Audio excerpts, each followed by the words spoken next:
If you go to today's Moodle page, of course you can download all the stuff for this one. The first one is a zip file that's got all the pictures and information for this layout. I made a mistake and did not include a logo and another picture, so be sure you get both of these pictures when you download your things as well. This style that we're talking about is called a circus layout, and I'll show you some examples of it. This is a very, very common type of layout, especially if you get a newspaper and you see it on the weekends, particularly on Sundays. What do you see a lot of on weekend and Sunday newspapers? Advertisements, sales, those types of things. How many of you have ever seen a advertisement? Let's see if I can find a good one. Looks something like this. Okay, it's a whole lot of stuff on it. Why do you think people would do something like this? What is the aesthetic of this kind of style? A variety of things. Okay. It gives you the price and the sale, like you have all the information. Exactly. It gives you a lot of information. It gives you a variety of things. Why do you think it's all crammed together like this? Yeah, save space. Rather than buying 5 pages, you can cram everything into 1 or 2 pages. And they boil it down just to its specific necessary contents. If you're trying to find a sale on at Fred's, then I need to know what you have and how much it's going to cost, how much I'm going to save. The advantage of this, like I said, is that you can cram a lot of things on here. The challenge of it is to make sure that the information is close enough to each other so that you're not mistaking some information with another picture. How are they doing it for this one? How do you know that the prices for things? They're fitting in the negative space? What else are they doing? They have what the product is, like the name of it. Okay. Okay, so the proximity of everything is very, very close. They're doing one more thing. What are they doing with all the prices? How are they overlapping things? So for this, there is kind of a structure to it. The name of the game is proximity. Everything's close together, but they're not so rigid that they can't overlap or they can't have things touch each other. The reason this is called a circus type layout, how many of y'all have ever been to a circus before? Okay, what do you expect in a circus? What do you see? Craziness. Lots of different things, yeah. How many of you have ever been to a 3-ring circus before?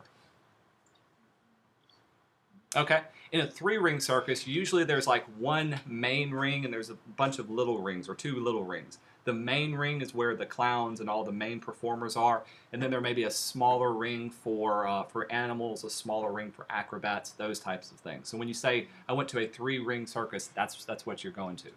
The same way for this. Everything has its own little area. This is obviously its own little area and all the information is together. This is obviously its own little area, and all the pictures and text are together for this. So for our layout, this is what we're going to try to do. How do they divide up? What are some other things that they do to divide up the areas besides just giving it little white space? What do you see on this layout?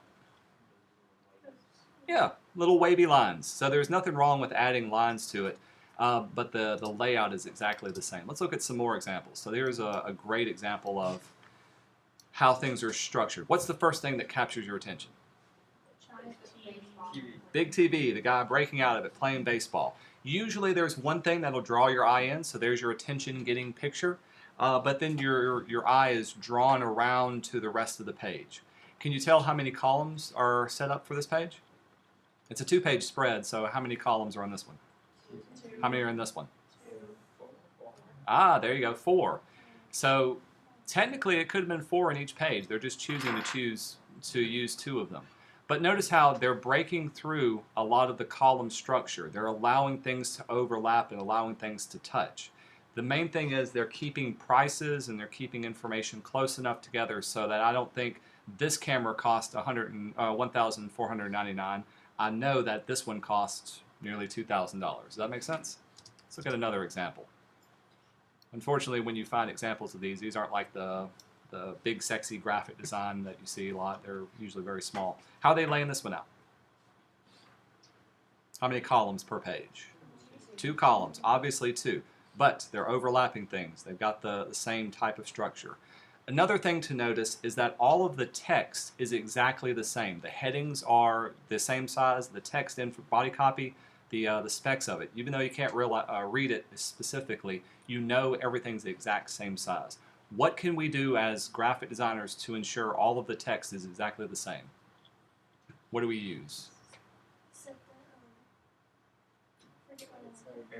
Paragraph styles, exactly. Paragraph styles allow you to style it once and apply that style to everything. If it looks like you need more room, you can change the style and everything changes by itself. So that's one thing we've got to do. We've already seen that one.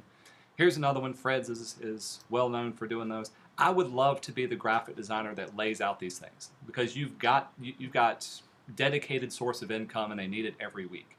You'd be just constantly placing things and putting things in there. There is a little bit of a structure, but they know exactly what they're looking for. This one was a really cool one. Doesn't necessarily have to be a vertical grid. This one's obviously kicked off to the side and all has its different information.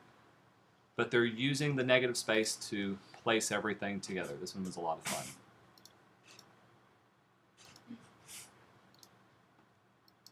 Another one for Home Depot. This one's a little bit more structured. They still have things overlapping one another. But notice all the text is exactly the same. I know what to expect and it's very easy to read. So we'll be using our basic principles of proximity and balance to make sure our Nikon layout looks exactly the same. And this is what I've been working through from the first one. I'm going to give you pictures, about 10 different pictures of different products. I'm going to give you information about each product. It's going to be up to you to do a two-page layout for all of the information. And I want to make sure that all the pictures are used, all the text is used, and it's all consistently laid out so that I can understand exactly where it's at. All cool? All right, let's jump in and be able to work from it. Here's a new little thing that I'll show you on setting up our document. For this one, we want it to be 4 pages. I'm going to keep facing pages turned on. They're going to be letter size, and we'll make it 4 columns that are 1/8 of an inch, and my margins will be 1/4 of an inch on all sides. Everything else will keep the same. And say OK. Now you know when you make a new document with facing pages turned on, it's going to give you the 2-page spreads, but the first one always starts off with that single page. Y'all remember why that is? It's because when you lay out a book, there's on facing pages, that first one, and even the last one is always a single page by itself. What I want to do is have the pages side by side. We're going to do this through the Pages palette. Let's drag it over here so you can see it. If you didn't know, you can click on any one of these pages and drag them to reorder them. Now there's no content there, so it's going to keep the same layouts and it's going to still keep that one page of the first and the last one. To break it up so that I can put pages side by side, what I want to do is drag it and place it side by side there. I'm going to go to the top right corner of our Pages palette and uncheck Allow Document Pages to Shuffle. Watch what happens when I do this. With that unchecked, I can click on page 2 and drag it up. See the little line? Drag it a little closer and I get the little bracket. With the bracket selected, this happens. Now they're snapped side by side. We'd have to do the same thing for page 4. Drag it up, line, there's the bracket. If you get just the line, this is what's going to happen. It's just going to swap the pages. I want the bracket, there we go, so that they can be side by side. And that's how you can do that. This comes in handy especially if you've got a layout that tends to shift out. So if you had, say, a magazine that had a fold-out picture in the middle of it, or you had some special advertisement that needed more space, you can easily, you can easily drag things around and place them side by side this way. All good for that one? Okay, so we got our 2 pages set up. Let's get through the easy stuff. Set up the page stylings for this one. So when you download your document, it's under Nikon cameras. Notice that each camera has the name of it on there, what it looks like. Some of these have it's a different camera. Some of them have a front and a back. So obviously this one is the back of the D3S. This is the front of the D3S. Keep those in mind when you lay those out. I do have a picture of a Dutch windmill. This is going to be our attention-getting device. And here's the information that we're going to pull from. Okay, let's get through the boring stuff. I'll type out some information. So the D300. I'm going to need a heading to be one thing. I'm going to need body copy, and I'm also going to need the specs, and this is just the specifics about each camera to be able to place them here. So let's quickly round this up a heading. I'll keep Minion Pro. We'll make it bold. That looks good. With it selected, I can open up my paragraph styles, make a new paragraph style, give it a new name. We'll say OK to that. Same way for my body copy. Let's go in and actually drag some in here. So there's D3000. We'll copy some of this, paste it into here. I like Futura. Make a new one, call it body. And the last thing is the specs for that one. Here are the specifications. So you got the title, body copy, specifications. Paste it in there, and I'll make this italics. All cool. Here's another interesting thing that I've done. A little tip that will set it apart. Notice the type of bullet points that I've done for my layout. What's different about those versus a regular bullet point? They're triangles. They're something different. Actually, if I go to select it, it's all inside of my text box. Let's turn my text box on so you can see it. It's inside of my text box, and I can highlight it, I can copy it and paste it, but it's not a character. It's not something that I've typed out. So I can keep it in line. If I use my selection tool, I can click on it. It's actually an object. It's something that I've drawn off, that I've placed within my document that I can change up and move around. So this comes in handy if you want to customize what your bullet points would look like, or if you wanted to customize how your how your document handles the text. So if I wanted to add little triangular bullet points to here, I'll zoom in so we can see it. I'm just going to draw off something. In this case, I'll use my pen tool to quickly draw off a triangle from this one. So I've got whatever object that I have. With it outside of here, what I don't want to do is copy a bunch of them from here. I want them to stay inside of my text box. So I'm going to get rid of these. Instead, I'm going to, sorry it jumped. I'm going to select it and cut it. Then using my type tool, I'm going to paste it in line right here. Edit, paste, or paste in place, same thing. This way, I can highlight it, I can delete it. It acts just like a regular character. I can even copy and paste it into other areas. Copy, paste, copy, paste, copy, paste from there. Pretty cool? There is one advantage of doing this versus using a font like one of the WebDings or a Dingbat font. If I highlight all of this and I change the font that I have, so instead of keeping it Minion Pro, I wanted it to be let's use Myriad Italics. If I want it to be that, this stays exactly the same. If I used a Dingbat, remember you can go to Type, choose your glyphs, and let's see, Wingdings. So let's say I wanted like this star to be my actual thing. Come on, type it out. There we go. This star to be inside of it. And I kept typing my information. If I highlighted it and then tried to change my font, what's going to change? It's going to change the little star. It's going to be very, very difficult to change it up. So it gives me that one instead.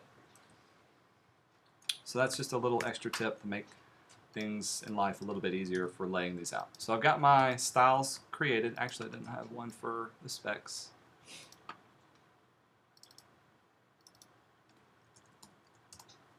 Got that in there as well. Now let's drop in the actual pictures.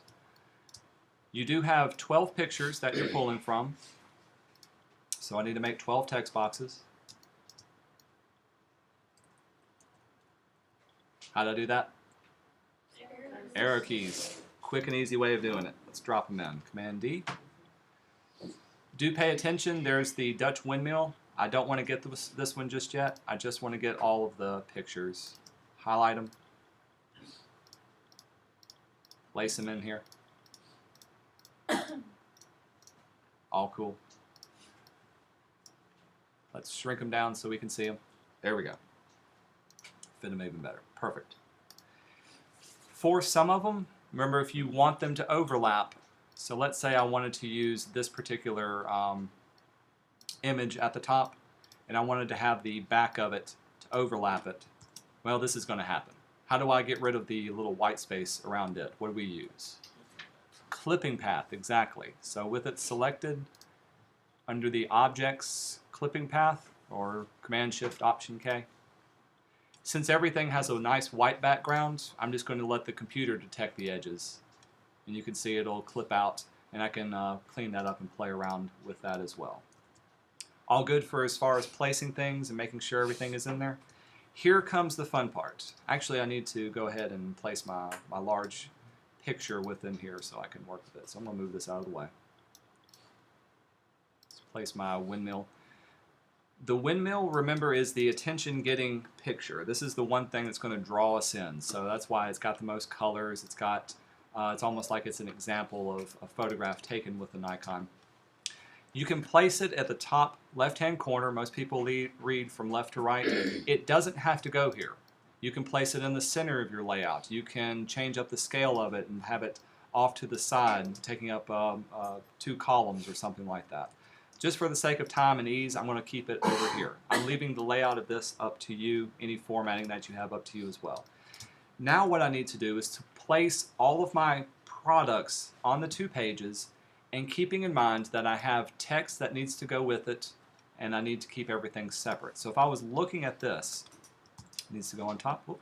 Obviously that needs some clipping. So I've clipped that off to the edge. I'm looking for negative areas. It's okay to break the 2 columns that I have, but I'm also making sure that things have room to fit in here. So there's the D300, plenty of space around here, and here's the specs that can go with it. If I've got another picture, I'll need to find a place to place this picture as well, so maybe I can make it smaller and on top of it.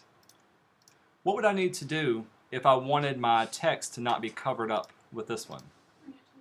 Bring it to the front? Well, that's one way of doing it. It's still being covered up. Text wrapping, bingo. Remember, you apply text wrap to your image that you're working with. Here's my little text wrap dialog box. I'm going to use this one. Now everything's going to wrap around it. Need to do it for this one as well, very easily.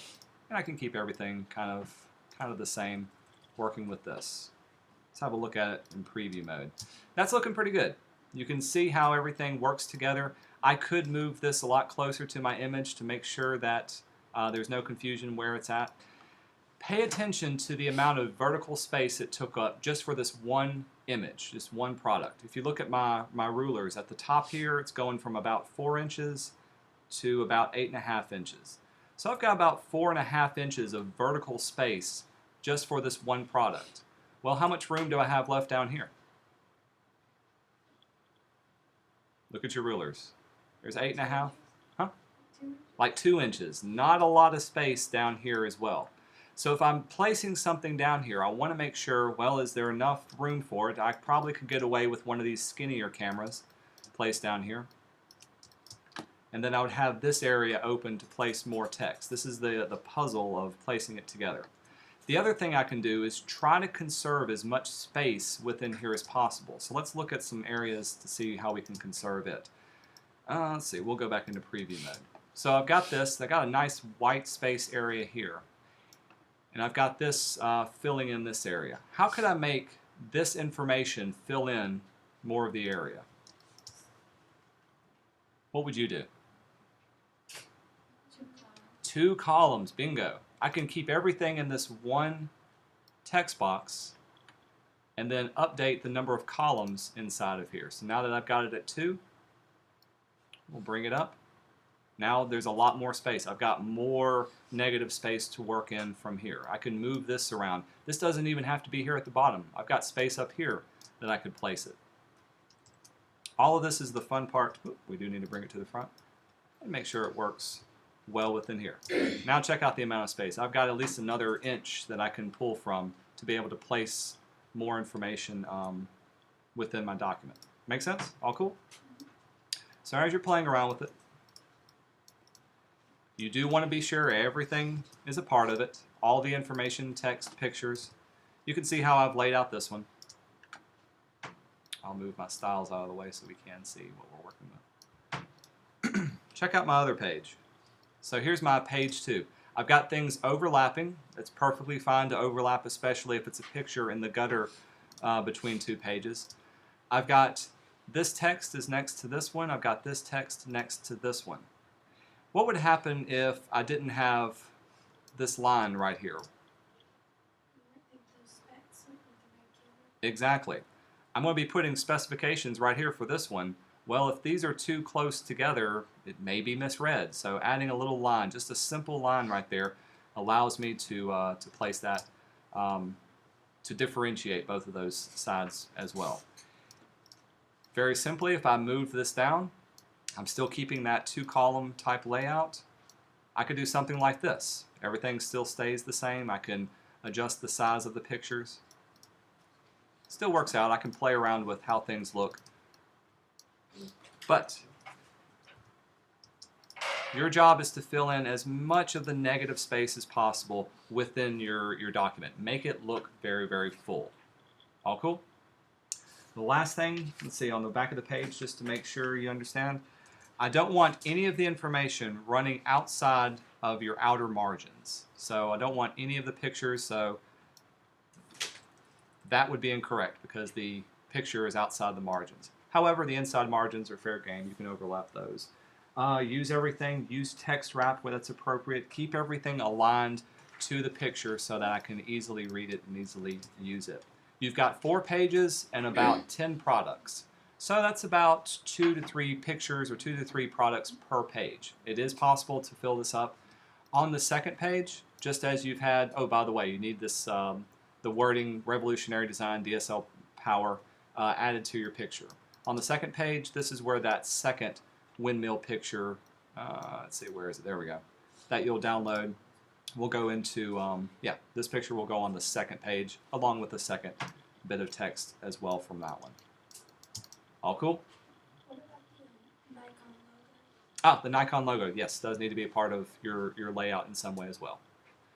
As far as sizing of it, as far as placement, I'm leaving everything else up to you. All good? When you are finished with this one, you're going to package your design. So remember, you go to File and Package, and it'll step you through everything to save it to a folder. You zip that folder together and upload it to Moodle once you've finished with that.